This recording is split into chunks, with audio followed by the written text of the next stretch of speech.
Middle ఈస్ట్లో ఈరోజు జరుగుతున్నటువంటి యుద్ధాలు ఎన్నో పాఠాలు నేర్పిస్తున్నాయి. ముఖ్యంగా లో కాస్ట్ క్షిపణులతో డ్రోన్లతో ఈరోజు అగ్రరాజ్యం అమెరికాని ముప్పు తిప్పలు పెడుతున్నటువంటి ఇరాన్ను చూసి చాలా దేశాలు గొప్పగా చెప్పుకుంటున్నాయి కదా. కానీ మనం గత సంవత్సరమే ఆపరేషన్ సింధూర్లోనే ఈ యొక్క విషయాన్ని గ్రహించాం.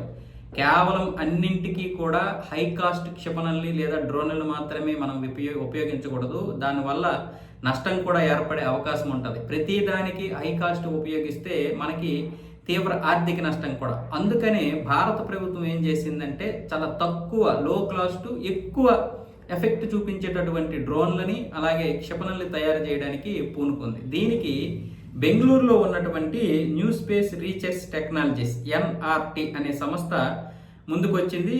ఇవి డ్రోన్లు తయారు చేస్తుంది. వాటి పేరు ఏంటంటే సెస్నా 150. వీటి ప్రత్యేకతలు ఏంటంటే ఈ యొక్క డ్రోన్లు 1000 కిలోమీటర్ల పైగానే లక్ష్యాన్ని చేరుకుంటాయి. అంటే వీటి రేంజ్ 1000 కిలోమీటర్ల కంటే ఎక్కువే.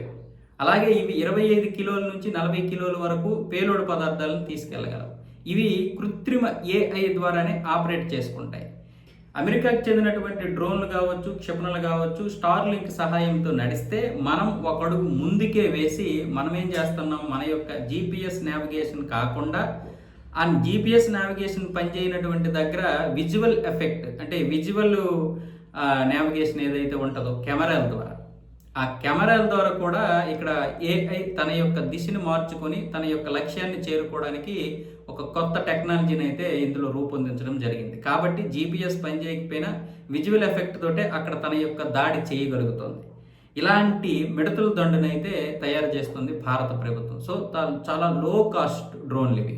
అలాగే క్షిపణులు కూడా చాలా తక్కువ కాస్ట్కి తయారు చేయడానికి ఇప్పుడు ప్లాన్ చేస్తున్నారు. మనం ప్రతి దానికి కూడా హై కాస్ట్ పెట్టేస్తే అవతల శత్రువు వేసినటువంటి ప్రతి చిన్నదానికి కూడా పెద్ద పెద్ద ఆయుధాలు ఉపయోగించాల్సి వస్తుంది. సో అలా కాకుండా ఈ మిడతల దండునైతే ఇప్పుడు భారత ప్రభుత్వం సిద్ధం చేసింది. ప్రస్తుతానికి ఇవి తుది దశలోకి వచ్చేసాయి. ప్రయోగాలు చేసి సక్సెస్ అయితే వీటిని ఇక రంగంలోకి దింపడమే.